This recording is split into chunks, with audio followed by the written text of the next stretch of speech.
Hey guys, welcome to today's session. I would really appreciate it if somebody in the Discord could give me an audio check, because yesterday during our session, it seems like Discord wasn't a fan of my microphone and it kept cutting my audio out. So if somebody in the Discord session could please confirm you can hear me, see my screen and see me, that would be fantastic.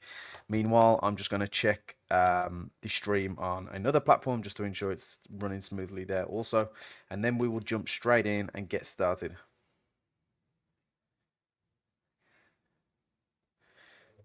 Okay, so it's working there. Let me.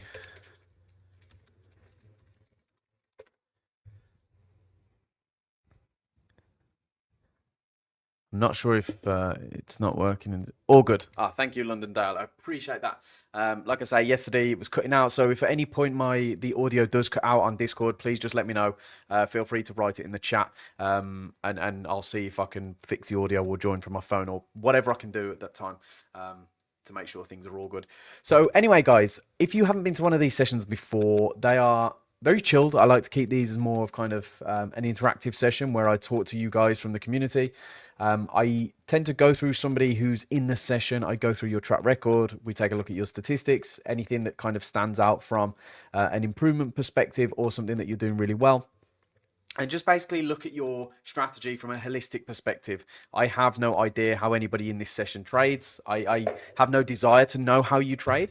This is more about knowing and understanding you from a statistical perspective and, you know, kind of what you do well in terms of, you know, from your metrics. So knowing your maximum favorable excursions, for example, you might not track that as a trader, but we can see it from your data. So this is about looking at different variables that you might not necessarily look at when you're trying to refine your edge, build your strategy, or even just reviewing your previous trades. I always say this, and it's more apparent these days. I see it a lot, is that traders put too much, well, in general, retail traders put too much emphasis onto one variable and they don't consider everything. Like, they don't consider the whole picture, right?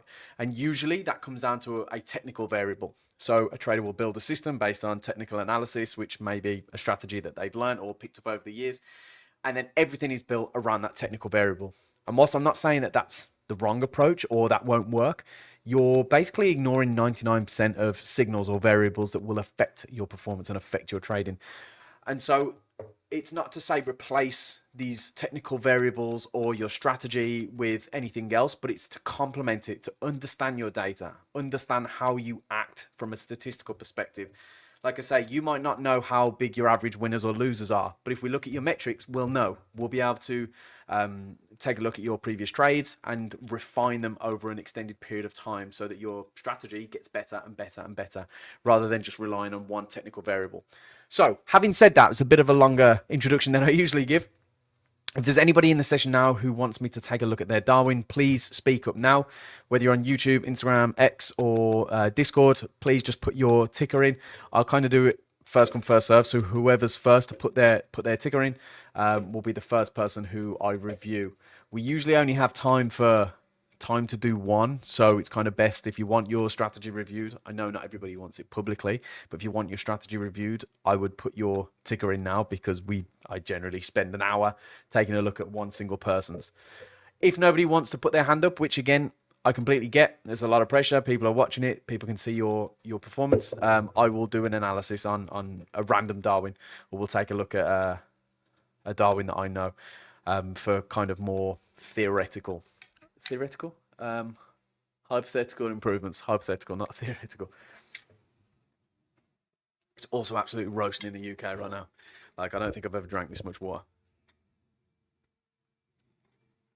Well, it seems everybody's shy today, so I will start. I will go through the metrics, and if at any point you want me to take a look at yours, please just, like I say, feel free to speak up, put it in the chat, and I'll jump over to analyze one of your Darwins, just making sure nobody's commented on another platform. Sometimes through StreamYard they don't pop up, and it's extremely frustrating.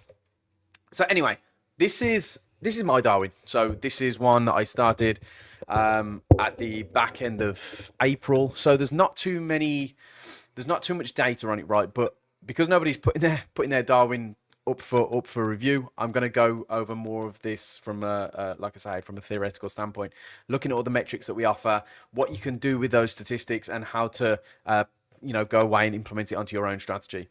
So this is, which is important to note, this is an automated portfolio. So currently I have 15 strategies running simultaneously on this account. They are all running at a really low risk, which we'll see in a moment when I go into my value at risk.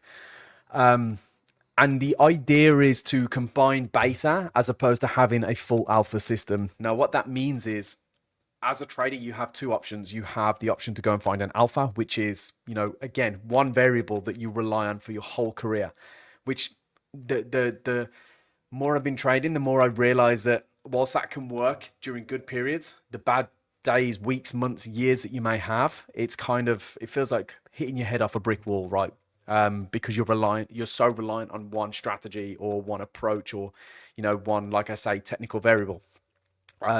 So that's kind of the alpha approach. It's very, very difficult to find alpha. Very, very difficult because you're competing with some of the richest, most hardest working, most savage people in the world. And to think you can compete with them is just, it's not doable, but it's very, very difficult. The other option is exploiting beta. Now, that means instead of just relying on one strategy or one variable or one whatever it may be, market, asset, direction, whatever it may be, you combine portfolios of different betas. So, like I say, I currently have 15 strategies running on this account. They all average roughly 1 to 2% per year return. Nothing crazy. Of course, on Darwinex Zero, I'm scaled up, so it looks a lot more than that. But by combining all of these betas, you don't have the extended drawdown periods, because even if one strategy is underperforming for a year, you have 14, 20, 25 others making up for that shortfall. So it's a very balanced approach to give a smoother equity curve. This is my plan. Anyway, this is all theory. Like, whether this works in a year or so, who knows? But I know a lot of traders do this. SYO does it. I'll give you a couple of examples. SYO is the second most capitalized Darwin at Darwinex.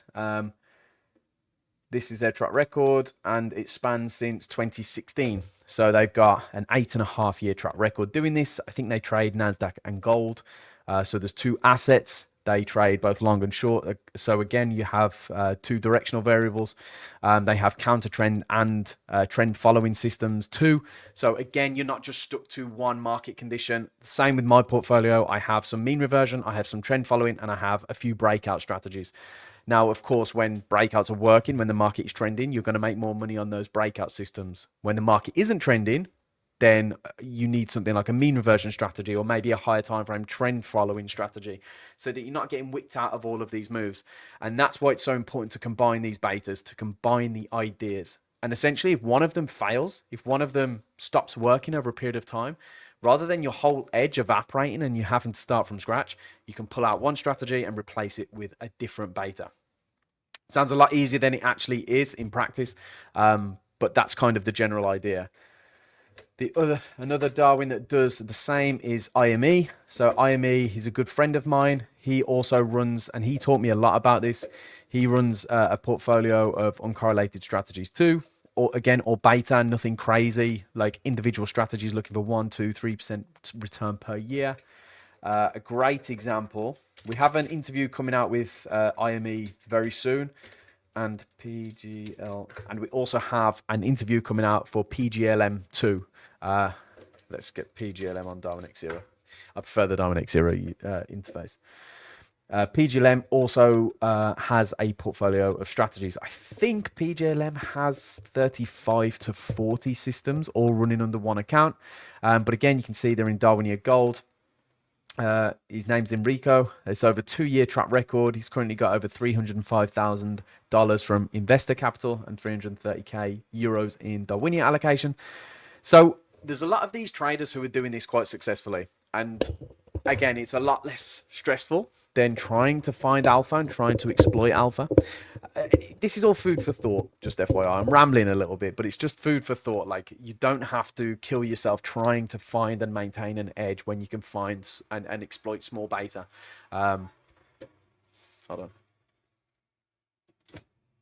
Some loud truck was just driving past. So anyway, back to the point. Now, I have only been running this portfolio since the back end of April. I am scaled up a lot. So my master account is up like 2%. My Darwin's up 10.5%. Currently got 40K in allocation, which is nice because I like you guys to see me trading actively, you know, and it's nice to be able to say that I have allocation as well to you guys whilst I'm doing these sessions, because if I was a trader and if I wasn't a trader, who am I to tell you how to or give advice to other traders on how to improve their edge? Anyway, I'm rambling too much, so I do apologize for that. Let's go to assets and timeframes. So the first thing that I like to do when I'm analyzing somebody's track record is point out what I think they're doing well and what I think they're doing not so well from kind of an asset and time frame variable standpoint. So the first thing that we look at is their asset allocation, and this basically just shows how many trades you take per asset. You can break it down to the individual assets, so you can see it by asset class, so indices, commodities, and FX, or you can break it down like by the actual asset. So you can see euro, dollar, the Dow, Nasdaq, and gold. The reason I do this, and again, my portfolio isn't the best example because it's so short. But if you have 6 to 12 months worth of data as a minimum, you can start to make justified decisions about something that you want to change, adapt, or you know, whether you want to remove something completely or add something else in. However, mine is a great example because there's already a disparity forming. Now, if we take a look at the commodity CFD, in fact, let's take a look at indices first. And this is the kind of things that I'm looking for. These are the patterns that I'm looking to not necessarily exploit, but to notice and to nip in the bud whilst I still can. So the majority of my trades have been on indices.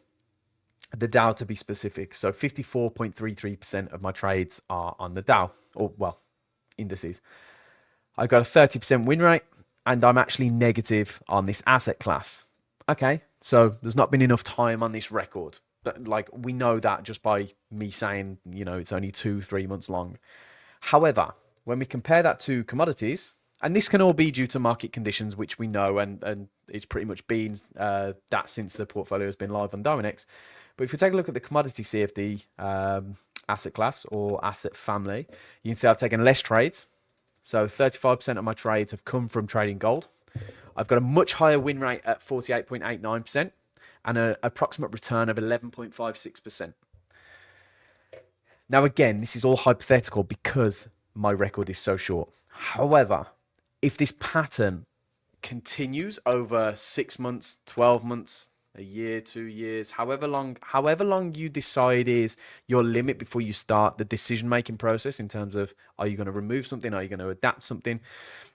If that pattern continues, I need to be aware of it. I'm taking more trades. I'm winning less trades and I'm losing more money. Now, if in 6 months down the line, this is still the case, and let's say this is minus 9% and my gold trades are plus 20%, well, then I need to make a decision. Is it just due to, you know, the current market conditions? And can I look at my back tests? Can I look at all the data that I have? And is this a normal regime for that strategy? So for the indices, for example, I know that on one of my Dow Jones strategies that there's like a 22 losing streak. There's a maximum losing streak of 22 trades. I know that going into this. So I'm looking at this right now going, well, I still haven't breached the max losing streak of the strategy. I'm aware that the strategy doesn't win month on month. It had a decent month in May. Terrible June thus far, although yesterday and today it's been pretty decent, and the Dow's what saved me. But I am aware these regimes take place. I'm aware that the system isn't always hot. However, when the gold system isn't hot, does the Dow system take over? Well, that's how I've designed it, right? So I know that eventually these should balance each other out. So over the next few months, what will happen here is maybe the number of total trades will stay the same, like the percentages will stay the same.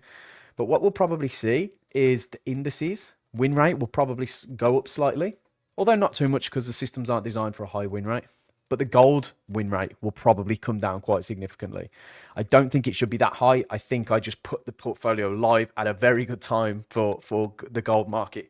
Like I say, I've got breakout strategies that have just been working really well. Of course, in a low volatility environment, it's probably not going to work so well. And we have to be aware of that. However, my Dow Jones system, or one of the systems I have in the Dow Jones, which is a very, very simple system, which is basically taking a look at two simple moving averages. It waits for 3 bars to pull back. And then, for example, if price is above the 2 moving averages and then there's 3 bearish bars, it will wait for a bullish bar and then it will buy. So it will go with the trend. So it's a trend following system. That will take over when the breakout systems don't work. Okay, so I understand that this isn't a concern right now. But if in 6 to 12 months, if the market regime's changing, the market cycle's changing, and this pattern is still going ahead, where my Dow Jones systems are underperforming, but my gold's overperforming, okay, well, I know what I need to do. I need to either adjust the risk, lower the risk on the Dow, increase the risk slightly on gold, or I need to get rid of the Dow completely. And time after time after time, I review people's Darwins, either privately or on these sessions. And it's so easy. It's black and white for me as the assessor or the person analyzing the strategy. It's so easy for me to see where the trader's going wrong. They're making it all on gold, but they're giving it all back on indices, similar to this. Or generally, one of the most common themes that I see is traders are very profitable on gold. For some reason, I don't know why. This is only with Darwinex as well. I'm not talking elsewhere. Very profitable with gold, usually not so much with indices, but generally most traders struggle to make money in the FX market. I don't know what it is. I think it's probably because it trends less. Maybe. I don't know. I'm not going to try and make assumptions because every trader is different. But it's clear as day when you're looking at these metrics. Why are you trading 40 assets? Why are you trading 20 assets? You're only performing on 3, but you're trying to spread your time too thinly by trading all of these different assets. You're adding so much more risk exposure to your book. You don't need to trade everything, right? And it's about picking out where you perform best. And again, this isn't after a 2 or 3 month period. This is after 6 months minimum, 12 months, 24 months, when you've got a huge amount of data where you can categorically say, I shouldn't be trading the Dow because this pattern is just recurring, right? I've lost month after month, quarter after quarter, year after year. I need to change that. I need to either get rid of that system or get rid of that asset, or, maybe look, is something wrong? Again, this is all automated, so there's algorithms here. Is it a problem with the algorithm? Like, have I misplaced something, or, is it actually the strategy or the edge works better in back tests than it does live? Because again, that is a thing. If you've overfitted data for your algorithms, sometimes when you push them live, they don't always perform the way that the back tests would. But again, it's about isolating where you have room for improvements and, where you overperform or where you outperform. Generally, I don't think that this is accurate, really, because I have years and years and years worth of data for all of my strategies. And I don't think this is accurate. It's accurate, of course, because this is based on live data that's happened over the past couple of months. But I know long term that this shouldn't play out. And if it does, even though I'm positive on gold, it's a discrepancy. It's an anomaly is the better word, not discrepancy. It's an anomaly to all of the data I have, and I need to investigate that, even if it's positive. Because just as well, it might be positive now. If it's an anomaly, I can't account for that. I can't understand that data. If I've got 8 years, 10 years, 15 years, however long it is, of data telling me that this strategy should perform 2%, 3% per year, and all of a sudden it's done 10% in a month, you have to be aware of that. You can't just say, oh, well, it's overperformed, it's done X, Y, Z. That's an anomaly, and you cannot understand that anomaly because it doesn't align with your data. So you have to figure out why that is. Anyway, back to the assets.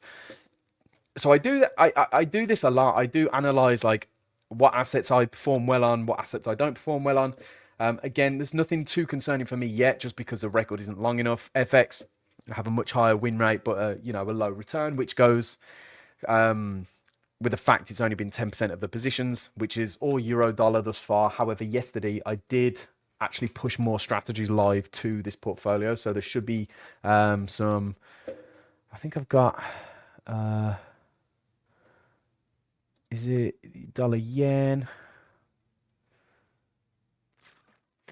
Yeah, so this is my sheet.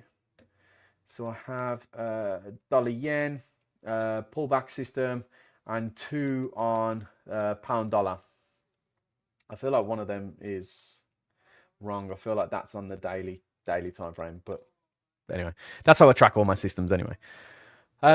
So this should expand. Whether or not it affects the win rate and the return, we shall see. But over time, of course, all my strategies have a positive expected value. So I'm looking long term here, not short term. I would like to see this get a lot more data over the next couple of months, just so that I can understand, is this an anomaly, which I think it is, where I'm overperforming on gold. I don't think it should be that good. But you know, time will tell. This should, as with any strategy or any portfolio, it should smoothen out over time. The more data you have, the more accurate things will be. Trading time distribution. Now, this is an interesting one, and it's actually a good example here. When it comes to automated systems, I don't think it's that important because you don't always control when and where your systems will flag a trade. Again, going back to the fact that it's not alpha, it's beta. So I'm not too concerned with where my strategies are under or overperforming unless there's something really sticking out to me. Now, again, I think this is a bit of a unicorn metric. This, just FYI, tracks trading decisions, so it's not actual trades. So 106, that can be 106 times I've opened or closed a position. So not 106 individual trades within the European session. Then we have the Asian session, then we have the American session. Now, what's interesting to me is that the Asian session, I've taken 32% of my trades, whereas in the European session, it's 42%. So it's 10% less trades.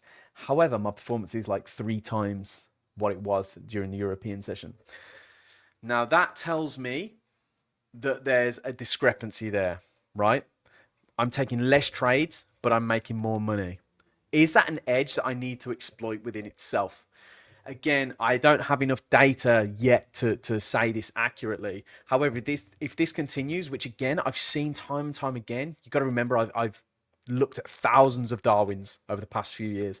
So I look at so many different traders' records and I see the same patterns occurring time and time again. And quite often traders will have a poor session and then a good session. And you have to understand what is driving that. Is it a variable that you can exploit? Can you look back at all of your trades and understand why your trades are playing out during the Asian session, but they're not during the US session? Is it something to do with, the market open? Do you get spiked out on the market open in the US session, but during Asia, it's not volatile enough and therefore you manage to stay in your trades?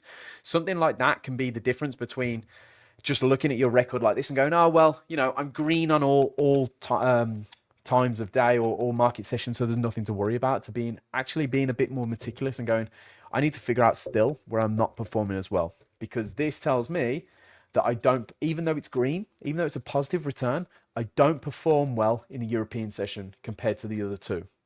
I take more trades and I perform worse. Yes, it's good because I'm still positive, but I'm still underperforming. So it's not about going, there's nothing to worry about, but it's still about finding where you can improve. Again, I think this is a little bit of a unicorn. I don't think this is how it's going to smooth out over time. There's been some trades recently where I've woken up first thing in the morning. I've got notifications from MetaTrader and gold has spiked through the night, and I've managed to make a couple of $100 on the Signal account, and therefore that would explain why my Asian session is outperforming. Is that reflective of, what this is going to look like in a year's time? Probably not. I don't think it is. What I've noticed that's interesting is that I have these spikes of volume, which is interesting. Oh, that must be because I have quite a few breakout strategies. So, of course, where volatility comes in, so you can see New York Open here, London Open, I'd say Asian Open. That's clearly where the breakout moves are happening. As that market gets an influx of volume, that's where the majority of my breakout trades are getting clipped. That's what I read from this data, but I'm not too, this doesn't really concern me too much. Next, now this is a really, really interesting one, and I'm going to start using THA as an example for this every single week when I go over this data, because I think it's super, super interesting. This is your return distribution by day of the week. So we take a look at how much return you generate on each day. So, of course, Monday, Tuesday, Wednesday, Thursday, Friday. Now, you might think that this is, and this is going back to my original point at the start of the session. If you wasn't here, I was talking about how most traders will focus on one variable, and it's usually a technical variable. There's often quite a discrepancy between a trader's performance by day of the week. Now, there's 101 different reasons why this may be.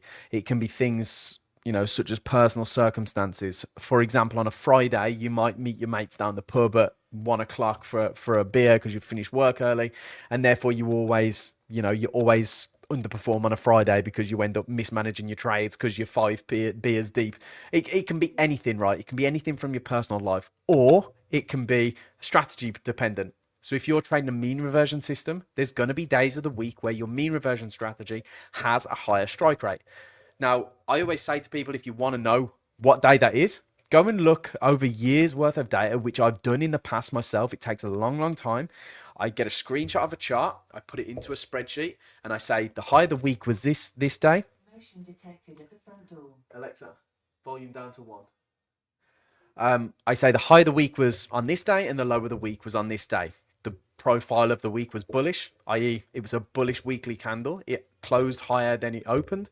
And the high of the day was on the Wednesday, the low of the day was on the Monday. Okay, so should you be trading a mean reversion on, let's say, a Tuesday? When you know that the high of the week over an extended period of time, over hundreds of weeks, the high of the week on a bullish week is usually on a Wednesday. Would you start trying to fade a move on a Tuesday, knowing that there's a high percentage chance that it's going to move higher on the next day? Of course you wouldn't, but not a lot of people look at this sort of thing. So they will trade the same setup. They will take their technical variable as the lowest common denominator. Okay, and they will say, I see this pattern, I'm going to get short or long. I see this pattern and I'm going to execute. They don't care what day of the week it is. They don't care what time of the day it is. They don't care what asset it is. They're just going to execute because they see the technical variable. All it takes is a little bit of work to understand a few more variables. It doesn't change anything about your edge. If you're trading a mean reversion system, let's say it's a swing failure or a liquidity sweep, whatever it may be, you might have an 80% win rate trading that system on a Wednesday and a 30% win rate trading it on a Tuesday. Does it make sense to be trading that same system on those 2 days? Or does it actually make sense to not trade the Tuesday and trade the Wednesday only? Of course, you've got to take other factors into account, i.e. your payoff ratio, average risk to reward, all that sort of stuff. However, at face value, it doesn't make sense. You have a much higher win rate on the Wednesday, so why not look at optimizing those trades instead of, just trying to be in the market too much? Conversely, if you trade a trend following approach, again, I say this because these are the metrics that I've found when I've done this research. And believe me, I've spent hours, tens, if not hundreds of hours doing this research in the past. If you're looking for a trend, generally on a bullish week, the low of the week will be Monday or Tuesday. The high of the week will be Friday. That's a general rule of thumb. Of course, there's weeks where that doesn't happen, but that is generally what happens. So if you're trying to trade a trend following approach and you get long on a Monday, why would you be closing it any day other than Friday? If you know that there's a 60 or 70% chance that Friday is going to be the high of the week.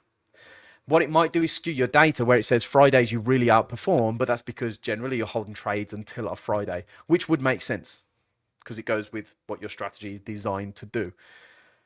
But again, I'm just trying to spitball ideas for you guys to take in and look at and go, well, actually, that sounds relevant to how I trade on my system. And, that's something interesting that I can go and test. It's not about getting new ideas and adding new ideas into your approach. It's actually about scaling them back and going, I already have this system. I already have an edge. Now, rather than me adding new things into that, what can I take away for my edge to be better? A, because it's less work, and B, because no edge is perfect. And not that you want to overfit your data to market conditions, but it's always just about looking at where you as a trader underperform. Again, it doesn't have to be from a technical perspective or strategy perspective. It can be you as a person. Some traders don't perform well because of, personal things. Again, relevant to day of the week. If you have to drop your kids off at school on a Wednesday and you always miss the London Open and therefore you always mismanage your trades, and therefore you see that your Wednesday performance is lower, well, you have your answer. It's nothing to do with your strategy. If you go back through all your back-tested data, or if you go and review all of your trades and go, oh, well, if I hadn't have mismanaged that, that would have been a winner. Oh, there's a pattern here. Okay, so look at what's causing that pattern. It's not a strategy. It's not a strategy issue. It's a you issue. You're the one who's mismanaging it, and it all comes down to the fact that you're dropping your daughter off at school on a Wednesday morning. It doesn't happen any other day of the week because you don't drop your daughter off any other day of the week. Okay. Now, it might sound a bit random me saying this, but this is a real example that I've had with somebody in the past. And this is why I say it, because it can be so unique to you as a trader that to other people, it just sounds like mumbo jumbo, right? You might think, what on earth is he talking about? But this is real example from real traders that I've worked with. Now, taking a look at my return distribution by day of the week, nothing to be concerned about. There's no real, hey Rob, hope you're doing well, man. There's no real discrepancy here. The only day that's, a little bit concerning is Tuesday, but that's because it's relatively flat. There's nothing to be concerned about at all. All green, not enough data, not enough dispersion of the trend lines to kind of derive anything from this. Highest grossing days are Thursdays and Fridays. No idea why that is as of right now. The only thing I can think of is the way that price usually unfolds on a Friday. If I'm trading a breakout on a Friday, generally that direction doesn't get faded. But yeah, there's nothing. I mean, I've spent a lot of time talking about this before we actually looked at my data, but nothing to concern me as of yet, or no real kind of insights to take away from this. Yeah, I saw that, Rob. I saw you'd got rid of I can't say on stream FQKU. I saw you got rid of that Darwin, but I don't think it's necessarily a bad decision. You've got SWPL that's doing well. Sometimes, again, going back to what I was just saying, it's not about doing more, it's about doing less. And, maybe channeling all of your focus into SWPL might be what takes you to that next level sort of thing. So, yeah, just keep me updated with how things go. And as always, if you ever need anything, Rob, just let me know and we can always jump on a call. And I can always take a look at your Darwin too. Now we're just on the strategy analysis tab now. So we've got 127 trades. So it's a decent trade volume when we're looking at these metrics. It's just not enough time. That's the only problem. I've got 44.65% long exposure, which is interesting. I thought it would be higher than that. A lot of my systems, I've got 4 gold trading systems. One's inactive right now because is only operating a couple of times per year, as in throughout a couple of months. But I've got 3 gold systems that are currently active, and then 3 Dow Jones and 3 NASDAQ, or 2 Dow Jones, 3 NASDAQ, something along those lines. So I would presume that long exposure would be higher, which is interesting to me. Daily trade frequency of 2.89. So even though it's a portfolio, it's still relatively chilled. Like it doesn't take too many trades. I also don't risk a lot either on any trade. It's like $40 to $50. Some strategies risk like $100 to maybe $150, but there's only like 1 or 2. Overall, a 41% win rate, which is good. That's better than what I expected. I was expecting it to be 36, 37. But like I say, I've had a good period with gold. What's great with this, however, is even though I've got a sub 50% win rate, my payoff ratio, which is your risk to reward, it's just a different way of saying risk to reward, is 2.15. So my average risk to reward is 2.15 with a 40% or 41% win rate. If I can maintain both of those, again, I'm kind of accounting in my head that this 41% is probably going to be more in between 35 to 45% long term. Maybe not 45%, maybe slightly lower. But if I can maintain 35 to 40% with a payoff ratio of 2.15 long term, you're that's chilling. Average winning trade 0.61%, average losing trade minus 0.28%. Now again, I have to note here that some strategies lose less and lose more than other strategies, and win more and lose more than other strategies. So for example, my NASDAQ and Dow systems today that were both long, there was $120 risk, I believe, on NASDAQ, but only $40 risk or $50 risk on the Dow.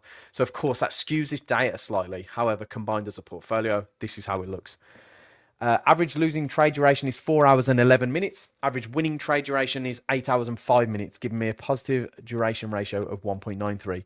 The reason this is important because it shows that you can hold winning trades and shows that you can cut losing trades, or at least that your automated strategies have the ability to weed out losing positions earlier on and not just hold on to trades. Generally, what you'll see is if you've got like a martingale system, this will be completely flipped. So your average winning trades will be like, 10 minutes. Your average losing trades might be 10 days because it might take so long to get out of a trade. So having a positive duration ratio doesn't mean you're a more profitable trader, but what it means is that you can really hold trades well. Again, a great example of this is TVTA, which is Colin. Again, I've got an interview coming out with Colin, hopefully in the next couple of weeks. He is in DarwinIA Gold, and today I just want to give a public shout out to Colin. He's probably not watching this, but Colin, if you are, he's just surpassed, it hasn't even updated on here yet. He's just surpassed the 6-figure club. So he's now managing over $100,000 through Darwinex Zero, which is great. His record's not even a year long. So huge shout out to Colin. He's absolutely smashing it. Reason I was bringing him up is because maybe it's not Colin. It might be somebody else. I mean, he does have a positive duration ratio. It's not even Colin. It might even be THA. Which reminds me, I was supposed to show THA's breakdown per weekday, which I'll do now. Yes, it's THA. So you can see THA's average losing trade duration is 43 minutes. The average winning trade duration is 7 hours and 50 minutes, giving them a duration ratio I've never seen before, which is 10.76, which is absolutely insane. That tells you categorically THA knows how to cut their losing trades or how to get out of the market when they're wrong, and knows how to hold their winning trades, which is key to being a profitable trader long term, right? They can cut the trades, they can stay in the trades. The other thing I wanted to show you about THA, which I completely forgot, was their return distribution by day of the week. Now, again, this is a 10+ year track record. So this isn't like mine where we go, well, you just haven't got enough data. It's 10 years. Now, if you look at their return on a Monday, over 10 years, they've lost 8.37%. So over 10 years, they've lost money. I don't think they've ever been positive on a Monday. Maybe over here. No, I think even then, they've never made money on a Monday. They've probably had individual winning trades, but they've never been above water on a Monday. Now compare that to their Thursday. They made 223.86%. Now this is where you get the discrepancies. This is the kind of thing I'm talking about, right? Overall there is like, what, 230% difference? Okay, take the Thursdays off. The trade is not that great, right? Because the majority of the return comes on Thursday. Now, there's nothing wrong with that, but you have to be aware of that. And I'm pretty sure THA or Atu and the guys at Tyler's, I'm pretty sure they're aware of that, right? They know that they overperform on a Thursday. So going back to the thing that I always tell people in these sessions is get a risk barometer, grade your setups, understand where you have the highest positive expected value on any given position or trade, and know when to put more size on, know when to push a little bit harder, be a bit more aggressive. I can almost guarantee, I know Atu, and I know how he approaches the markets, right? In terms of like his mental approach and how he actually does things. So he trades news, right? He trades post-news events, hence why he has a great duration ratio, because the volatility comes in, he'll cut his trades very quick, or he'll hold them post-news. Most events stack up towards the end of the week, right? So if you're trading US data, generally Wednesday, Thursday, Friday is going to be your most active periods of time, right? So that kind of gives us an explanation as to why Monday is a little bit lackluster, whereas Thursday is where they make the majority of their return. But I guarantee you right now that Atu does not get up on a Thursday the same way as he would get up on a Monday morning. Guarantee you there's a different fire in his belly when he gets up on a Thursday, because he knows that Thursday is his day and he knows Monday isn't his day. So he probably takes a little bit more of a relaxed approach on a Monday, probably doesn't force any trades or force anything up on the market. Whereas on a Thursday, he goes, this is where my expected value is the highest. This is where I need to be focused. No distractions. I can't let anything distract me today because this is where I perform. And whilst yours might not be this dramatic, you might not have, even from his next best day, which is Wednesday at 82% return, which is like, maybe 2.5x his next day's return.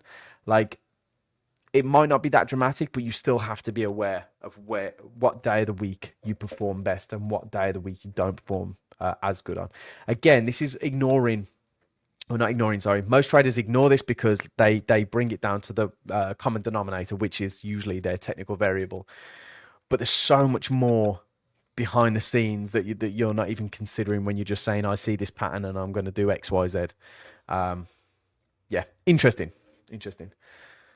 Duration versus profit. So this is an interesting one. There's not always something that you can take from this chart, but it's good to look at anyway. This shows how many pips you take on average based on how long you're in the market.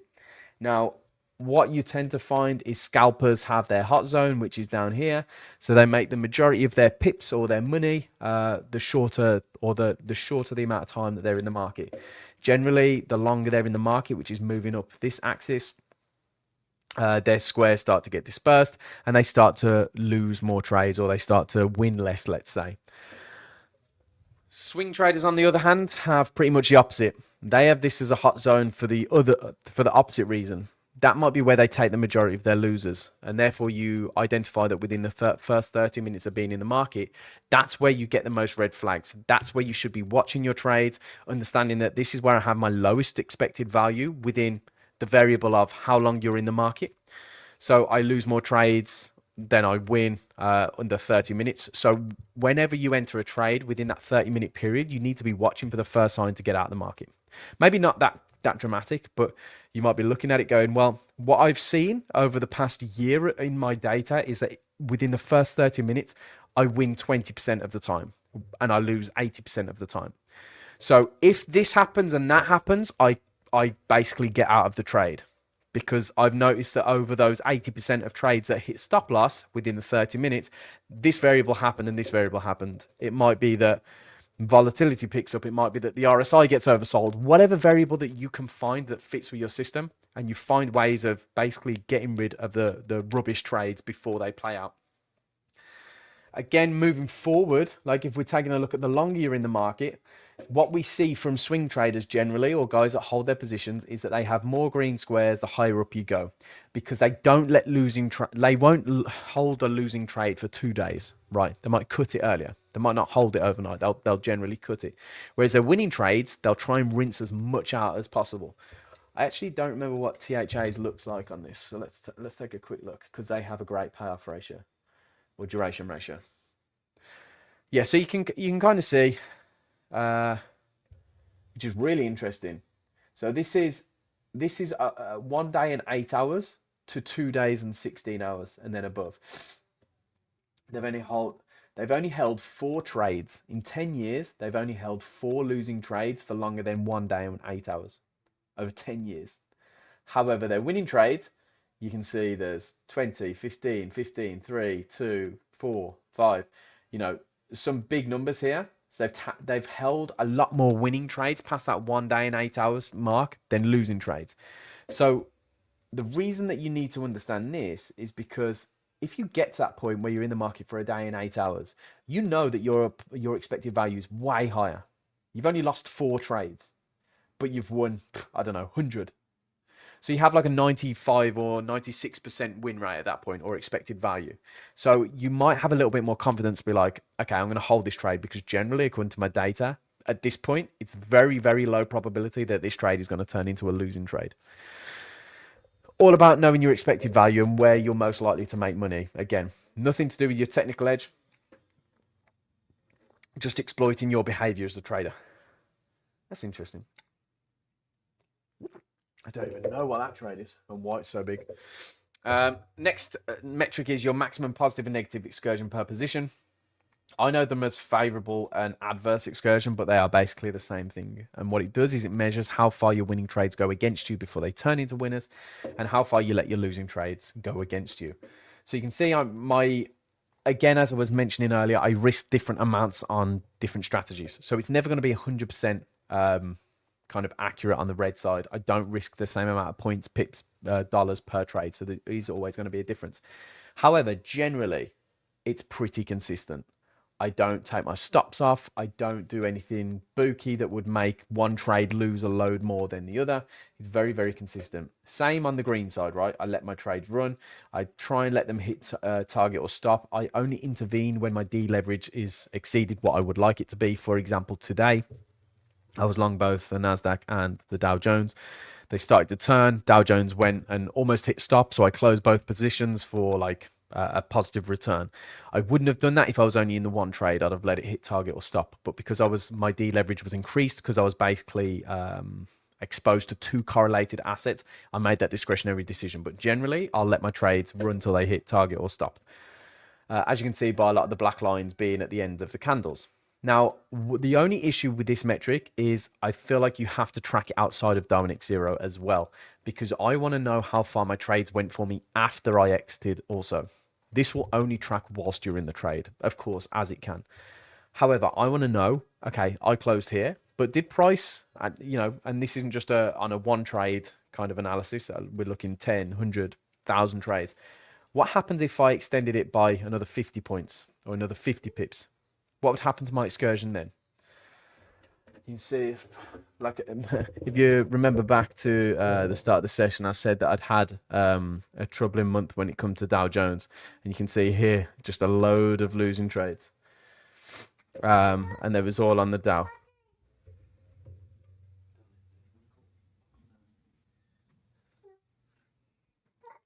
Sorry, guys, but disturbed by my door. Again, I want to show you a good example of this, which is TVTA, going back to Colin. Let's load up Colin's. Colin's excursion chart is just the most, what's the word? The most impressive, the most impressive thing I've ever seen. Like, this is the most consistent chart I have ever seen in my life. He lets every trade hit stop or target. And you can see the black lines, all the tops of the green candles and all the bottoms of the red candles. He doesn't get involved, places his order, sets and forgets, walks away. Lets his analysis play out. Now, I don't care if you have one huge trade, maybe that's your approach. All I care about is the consistency. When I see this, I'm like, yeah, this trader has no issues. Like, they set their trades and they let them play out fair. Now, what Colin could do is he could find a way to reduce his adverse excursion. So what you can do here to improve your system, which I encourage every single person to do, especially if you're a manual or discretionary trader, have a look at your maximum negative excursion. How far do your winning trades go against you before they turn into winners? Okay. I'm gonna pull over TradingView a sec to give a proper example of this with a diagram. This is a trade I'm in right now. So let's say, and again, we're not looking at like a one trade kind of thing here. We're looking overall over a large sum of trades. On average, how far do your winning positions go against you into drawdown before they turn into winning trades? What we have to do is measure from entry to the lowest peak. Is it lowest peak or the lowest trough of drawdown? And every position. Now, Darwinex 0 does this for you anyway on the chart I've just shown you, but I do it externally anyway as well in my own journals. What you need to do from here is you need to get the average maximum adverse excursion and the largest maximum adverse excursion. Now, what we want to know is if you, on average, like Colin, for example, he's great because he risks pretty much the same amount per trade. So that would tell me he's doing like a 20 pip risk for a 30 or 40 pip reward. That's what he looks like to me. So if we go, okay, well, all of my trades roughly have this size stop. My largest maximum adverse excursion, before turning into a winning trade, was this much. Okay, so let's say 121 points before it turned into a winning trade. Why am I risking this additional amount Why do I have this additional risk on the table? If over the past 100 trades, 1,000 trades, however large your data set is, the furthest a winning trade went against you, only winning trade was 121 points. Why am I risking almost 200 points on each position? I need to bring my stop up like this and either have it past the largest, or let's say our average excursion is here. You probably affect your win rate, but get a higher risk to reward per trade is bringing it below your average. So if your if your average maximum excursion is 80, okay, well, let's clear it from 80. Let's put it at 90 or 95 or 100, because we know on average our trades don't go that far against us. And if they do, the expected value is much, much less. Now you will get some unicorn trades in here. So let's say that's where it was. You might get some trades that went against you, you know, and spread kept you alive. It went against you that much. I ignore those. I'm not, that to me is a losing trade, right? Regardless of what your P&L says, if price does this, that to me is a losing trade. If by some miracle you stay in that trade, that is not a successful trade, because the area that you place for your stop loss, which is your area of invalidation or where you're wrong on the position, got hit. You just managed to stay in the trade due to spread, for example. So I tend to ignore those unicorn trades, and I go, okay, I want to know the max reasonable excursion that I had, and then my average as well. And then I'm going to start playing around with my entries or my stops. Let's bring that back up, move that across. Oh. Oh. Now, taking a look at my value at risk, this is kind of the backbone of Darwinex 0, right? And this shows why I'm scaled up so much, because my value at risk is so low. Like I say, I operate at such a low risk level at master account, so I barely risk anything. Let's get it. So what I'm doing now is I'm just showing you the master account so that you can understand the difference. Okay, so this hasn't updated in 21 hours, so this is slightly lower than it actually is. But my master account is up here at 1.91% with a max drawdown of 0.79. It's actually 2.06% return now, so this is up to over 2%, which will be reflected when this finally updates. I don't like the updates they did to my FX book. It used to update every couple of hours. Now it updates like every day, because they're trying to push you to paying for like $40 a year for their update tool. But you can see, due to my value at risk, because I risk so low on this account, you can see the max drawdown is 0.79%. Because my value at risk is so low, I'm so scaled up. So instead of a 2% return, I've got a 10.5% return. Instead of a 0.79% drawdown, I have a 4.33% drawdown. Will my value at risk increase over time? Maybe as I'm starting to add more strategies in, you know, I'm taking more exposure to generate a return just based on trade frequency and different assets I'm trading. But I don't think my VAR will increase too much, because I'm monitoring the risk on my end. So the more strategies I employ, the less risk I'm allocating to each individual position. So I don't think that's too much of a concern. This is interesting, actually. I want to see if my profit factor lines up. 1.43 on there. I don't think it's 1.49 on Darwinex. So the risk adjusted is better. Does this show you sharp? Oh yeah, it hasn't quite calculated it yet. And my sharp, you don't have enough data to get an accurate sharp ratio, in my opinion, at this point. Sharp 6.54%, 6.54 sharp ratio is just insane. That's not right. What is a good sharp ratio? I think it's like anything between, like 2 is generally good. Yeah, below 1 is considered poor. 1 to 1.99 is acceptable or good. 2 to 2.99 is considered very good, and 3 and above is considered excellent. This isn't going to stay 6.5 for long. That is literally just, as I've been saying for the whole time, it's just a lack of data. This is annoying. 23 days since all-time high on the record, which is a 1% drawdown from the peak, which is over here, which was the day that the allocation was allocated. So the day I got the 40K allocation was the day that my all-time high was. So I'm actually, even though my record's still pretty good, I'm actually down, which is super frustrating.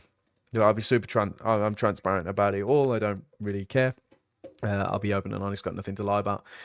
So down 434 euros at the moment on the AUM that I have, which is super frustrating. But as long as my portfolio doesn't blow up by the end of this month, I should be getting another 30K. Yeah, so currently got a rating of 79. So that should be 30K, I think. Yes, 30,000. To see how much return I need to get 35.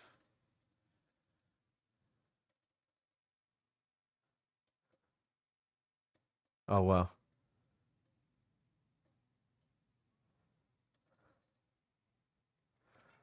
Okay, I think I need like a 3% month to get 35,000 euros, and that's saying I get 2% in the next couple of days. I don't think that's going to happen. So probably looking at another 30K euros for this month, which will bring my total AUM to 70,000 euros.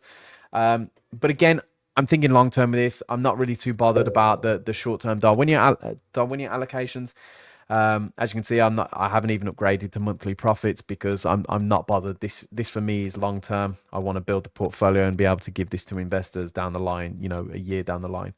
As my record grows, I'll introduce more strategies. I'll make the strategies more robust, do more testing, replace the dead ones, and bring new strategies in. Idea is to become a bit like PGLM, and then potentially, I would say migrate to Darwinex, but for the portfolio, you need a significant amount of capital to run them margin wise. Well, you need at least 100K because that's what I'm running it on Darwinex. So anyway, guys, that brings us to the end of this session. Now, what I do usually do afterwards is go through the Darwinex metrics as well. But I think we need to. We've covered a lot of them. Oh no, we'll go over them quickly. So this is my record on Darwinex.com. If you aren't aware, you can view your Darwinex Zero metrics on Darwinex.com as well. It's a different user interface. You can use your same login, so you can still access the website with your Darwinex Zero username and password, but you get access to a few different metrics here. So you can see these circles up the top. These are called investable attributes, and they basically measure various different variables that I've been talking about throughout this session and give you a score for it. So you can see my first score is a 2 out of 10, which is experience. Now, this is like I've been saying the whole session. We just don't have enough data. There's not enough data to say accurately whether this record is indicative of what's going to happen over the next year or 10 years. We just don't know because there's not enough information. Therefore, the only thing that will make this grow is time. I just need to keep trading. And if you've got a low experience score too, you just need to keep trading. And then eventually it will increase. So you can see it's measured in something called D periods. So the more D periods that you trade through, which is based on your trade frequency, the higher experience score you will have. The more frequent you trade, of course, the faster your experience score is going to go up. But I wouldn't be concerned, especially trading through Darwinex Zero. I wouldn't be worried about that because by the time an investor is going to take a look at your track record is going to be 8 months minimum anyway. So I'm not too concerned because by the time I can take on investors to this Darwin, my experience score will be way higher anyway.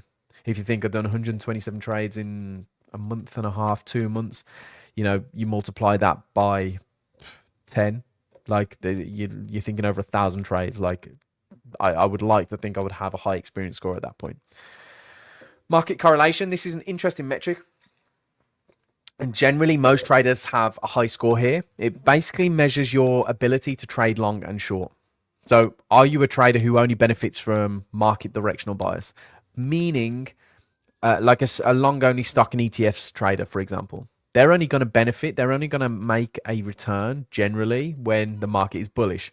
Now, even if they manage to avoid a drawdown like the S&P, or maybe if they even stay positive for a year where the market's in a bear market, they're not going to perform the same way that they would through a bull market. So they're going to have a low market correlation score because they can only perform throughout one market condition, or not only perform through one market condition, but they perform better through one market condition.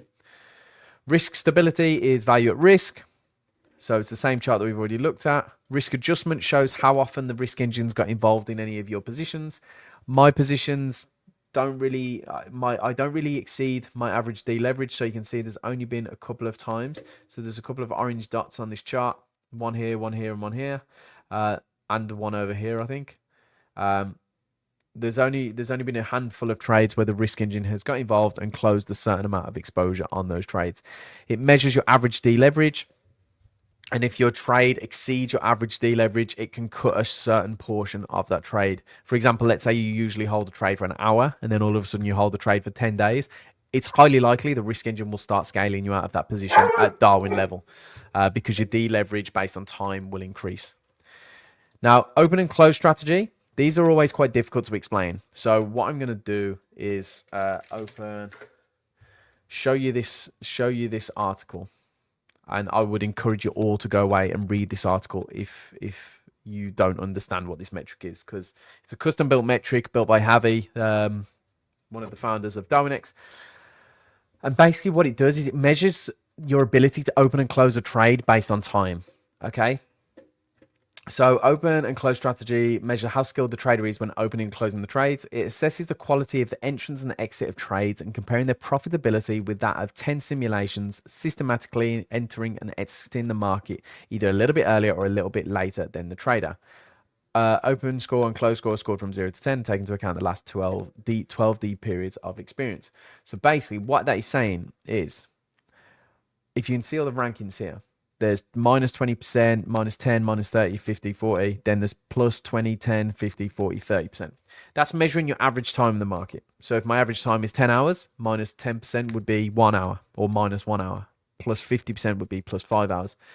So what this is saying is if you opened a trade 20% earlier, minus 20%, you would be more profitable. If I opened the trade minus 50% or 5 hours earlier, again, I would be making more money. Same on the close side. It measures, basically shows you, are you holding your trades long enough or are you over holding your trades? It's a little bit more difficult when you're doing what I do and running a portfolio, because there's so many strategies here that I can't differentiate which systems are holding winning trades better than others. It's kind of more of a manual task. But for a discretionary trader who is trading alpha, this is fantastic. If you can align this with your maximum favorable excursion chart, like you can really, really refine your system without having to actually touch your trading strategy. What I mean by that is you don't have to touch any of like your approach or your technical variables or your strategy. You can just refine it using these variables. Positive, negative, and duration consistency we've already looked at on Darwinex 0. Loss aversion we've already looked at on Darwinex 0. We then have our own custom built Monte Carlo test, which is the performance attribute. So I'm currently ranked 9.7 out of 10. This is a Monte Carlo comparing your Darwin to 10,000 random strategies, all operating with the same risk. So at this point in time, I'm scoring 97.25% on the percentile or on the Monte Carlo, which basically means I'm outperforming 9,724 random strategies, all using the same risk as me. The highest this has been is 99.6, which is just insane. Again, is this a red herring or will it continue? Who knows? I just don't know. The reason I love this chart so much is because it gives you instant feedback. So if you start making amendments or changes to your strategy, you can check the Monte Carlo. If it's dropping, you know to revert that change. If your Monte Carlo starts boosting and you go up the percentiles, well, great. You know that what you've done, you've kind of struck gold. It's working. And it's outperforming other risk-adjusted systems. So I tend to monitor this. You don't really get any real-time feedback, but I keep up to date with this just so I know, kind of where I'm going and if my performance is going up or down. Capacity, the final attribute. So this basically measures how much AUM you can manage as a trader. So how much capital can you have before your system starts to hit its alpha cap? Now, we do this by measuring the toxicity flow of your orders and therefore what the divergence would be between you and your investor based on if they were getting slipped X amount of pips. So you can see here we have the slippage chart. So this shows us the divergence between me and the investors. I think this updates every Monday. right? So you can see the last update was Monday on the June 23rd. At that point in time, my Darwin was up 9.92%. Now, if my investors were getting slipped by 2 pips every trade, they would only be up 3.5%. Now, that's a pretty big difference. It's like a 6% difference. Even if they were getting slipped by 0.2 pips per trade, they would be basically 1% lower than me. They would be at 9.26%. So basically, we measure that divergence and we understand, okay, how much divergence can we account for with the investors, and that is what determines your AUM as a trader. Now, I don't know what's happened here because there's a couple of people that this has happened to, and there's been a huge surge in max investment. Now, this can be two things: software error can be one, or it can be the fact that, and I don't know if this has happened because I know this sort of thing happens behind the scenes, but I haven't heard anything. We're always making changes to our LP and the LPs that we work with to give our traders and investors the best conditions as we possibly can.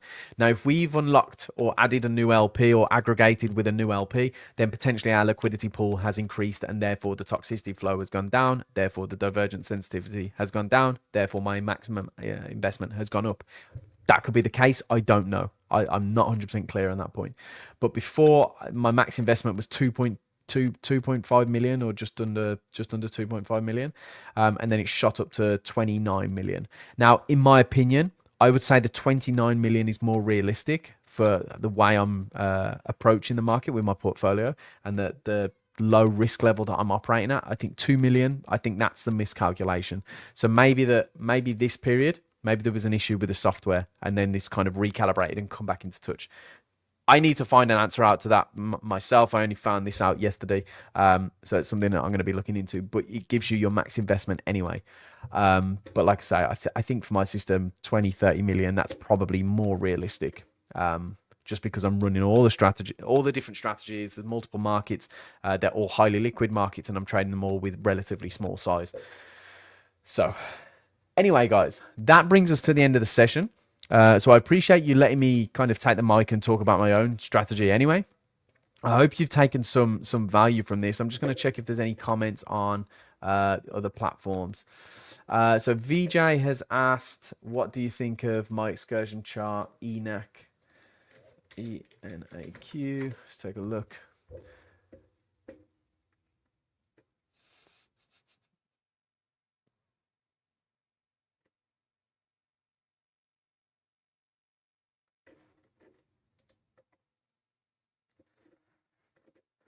Oh, that's interesting. You must be a scalper. Yeah, perfect. That, like, this again, it's just super consistent. Your winners, you can hold your winners because your average winner is higher than your average loser. That's actually not true.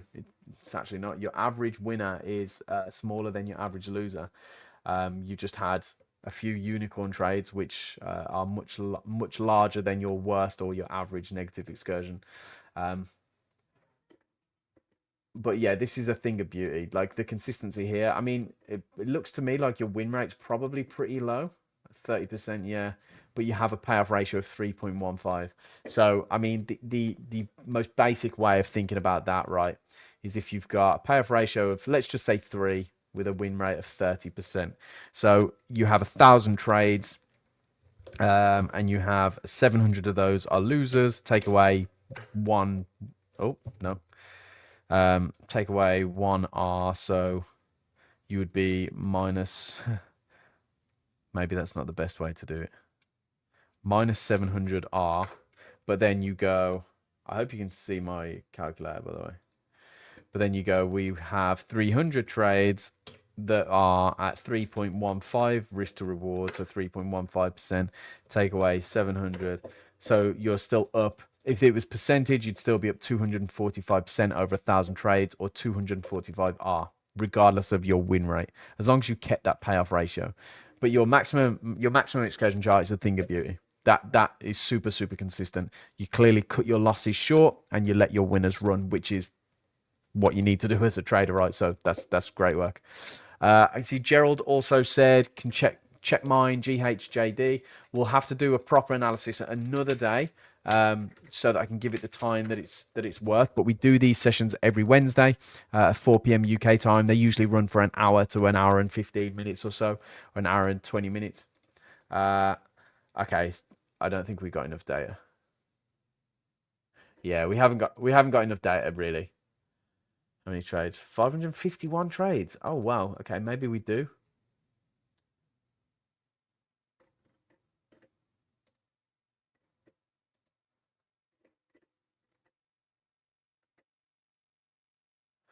Oh wow. Okay, so you started with a 90% value at risk and you're slowly bringing that down.